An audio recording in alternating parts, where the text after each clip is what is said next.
Hello viewers, this is Moin from IT and technical চ্যানেলের পক্ষ থেকে সবাইকে জানাই আমার সালাম। আসসালামু আলাইকুম। আজকে ফটোশপের একটি পর্ব নিয়ে আপনাদের সামনে হাজির হয়েছি। এই ফটোশপের এই পর্বে আমি দেখাবো কিভাবে পাসপোর্ট সাইজের ছবি রেডি করবেন। এক কথায় প্রথম থেকে পাসপোর্ট সাইজ ছবি বানানোর প্রথম থেকে শেষ অবধি কতটুকু কাজ আছে, কিভাবে করবেন, টোটাল বিস্তারিত আজকের এই পর্বে থাকবে।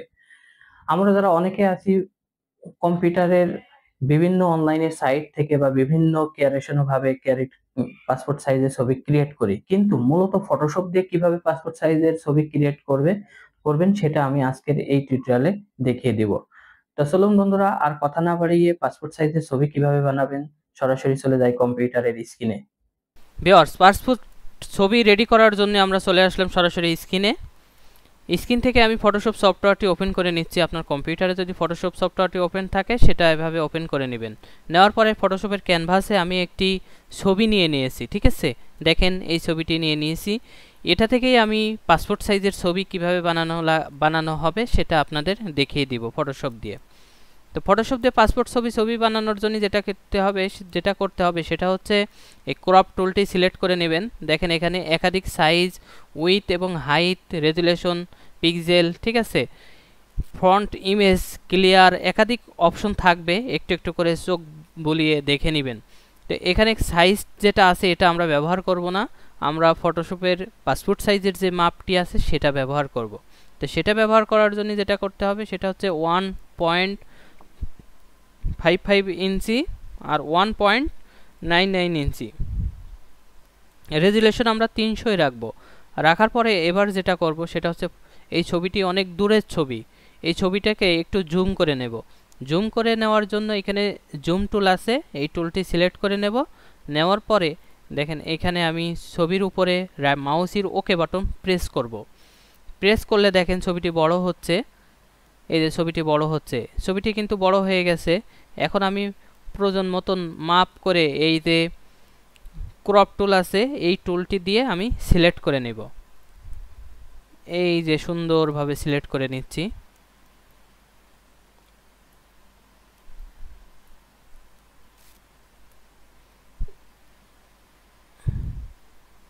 ছবিটি কিন্তু সিলেক্ট হয়ে গেছে। আপনারা ডিসপ্লের সামনে এইভাবে দেখে, সম্পূর্ণ এইভাবে দেখে তারপরে এইভাবে ছবি সিলেক্ট করবেন। দেখেন ছবি কিন্তু সিলেক্ট হয়ে গেছে। তো অনেকের এই যে সামনে ভর্তি রেজিস্ট্রেশন আসতেছে, অনেকের পাসপোর্ট সাইজের ছবি প্রয়োজন পড়বে অনলাইনে, বা যে কোনো সাইজ প্রয়োজন পড়বে। তো যে কোনো সাইজ আপনার যদি প্রয়োজন পড়ে, আপনার উইথ এবং হাইট ওই সাইজটা বসাই দিলেই আপনার ছবির ক্রপ করে নিলেই আপনার ছবির সাইজ কিন্তু ক্রপ হয়ে যাবে। তো এখন এই ছবিটির যদি আপনি চান যে ছবির ব্যাকগ্রাউন্ড চেঞ্জ করবেন, সেটা চেঞ্জ করতে পারবেন।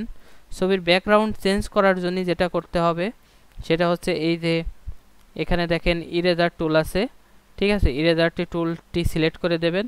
দেওয়ার পরে এখানে যে কালার বোর্ডের অপশন আছে, এটাকে আপনি কি কালারে রাখতে চাচ্ছেন সেটা পরিবর্তন করে দিবেন।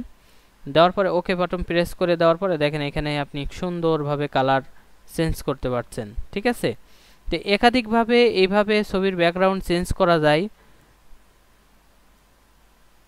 আমি আপনাদের একটা নিয়মে ছবির ব্যাকগ্রাউন্ড চেঞ্জ করা দেখাই দিচ্ছি। যারা একেবারেই ফটোশপ সম্পর্কে ধারণা নাই তারা এইভাবে চেঞ্জ করতে পারবেন।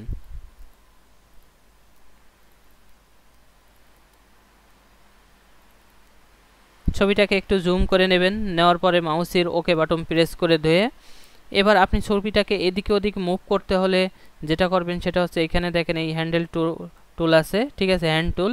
এই টুলটি সিলেক্ট করে নেবেন। নেওয়ার পরে দেখেন ছবিটি কিন্তু এদিক সেদিক মুভ করা যাচ্ছে আপনার যতটুকু প্রয়োজন। আবার ইরেজার টুল দিয়ে আপনি হচ্ছে ছবিটি এভাবে ব্যাকগ্রাউন্ড পরিবর্তন করবেন।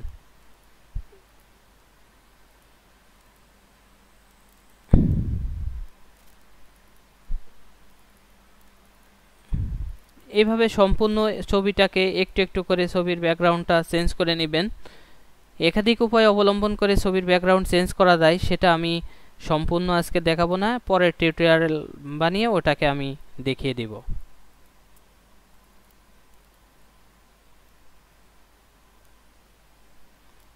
দেখেন ভিউয়ার্স, কি সুন্দরভাবে আমি হচ্ছে এই ছবির ব্যাকগ্রাউন্ড চেঞ্জ করতেছি।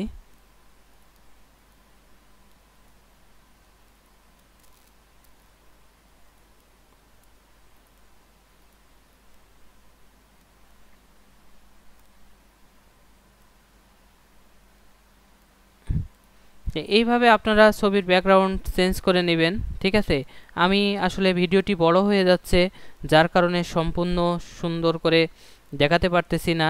আপনাদের বেসিক যেটা এটাই এইভাবে চেঞ্জ করে সেটা আমি আপনাদের দেখিয়ে দিলাম। ঠিক আছে, তো পাসপোর্ট সাইজের ছবি ধরেন রেডি হয়ে গেছে। পাসপোর্ট সাইজের ছবি তো আগেই রেডি হয়েছে, যেহেতু আমরা সাইজটি বসিয়ে দিয়ে ক্রপ করে নিছি। ঠিক আছে, ওইখান থেকেই ছবি কিন্তু হচ্ছে রেডি হয়ে গেছে।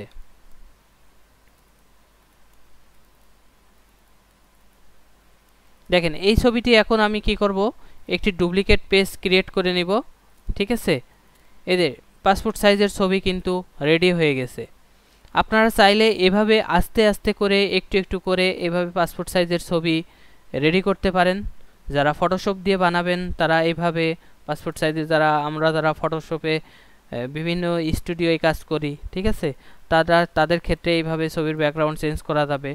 আরও একাধিক উপায় অবলম্বন করে চেঞ্জ করা যাবে, এটা আমি পরের টিউটোরিয়ালে নিয়ে আসবো ইনশাআল্লাহ। তো ছবি পাসপোর্ট কিভাবে করবেন সেটা দেখলেন। ভিউয়ার্স, আমি আপনাদের দেখিয়ে দিলাম কিভাবে পাসপোর্ট সাইজের ছবি বানাবেন।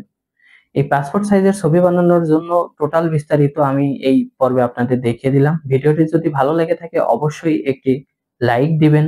কোনো প্রকার যদি সমস্যা হয়ে থাকে অবশ্যই কমেন্ট বক্সে আমাকে কমেন্ট করে জানাবেন। চ্যানেলটি সাবস্ক্রাইব করে রাখবেন এই জন্যই, যাতে এইরকম প্রয়োজনীয় ভিডিও আপনার নোটিফিকেশন বারে আমার ভিডিও পৌঁছে যায়। সবাই ভালো থাকবেন। নেক্সট পরবর্তী কোনো ভিডিও নিয়ে আপনাদের সামনে আবার হাজির হব ইনশাআল্লাহ। সবাই ভালো থাকবেন। আসসালামু আলাইকুম।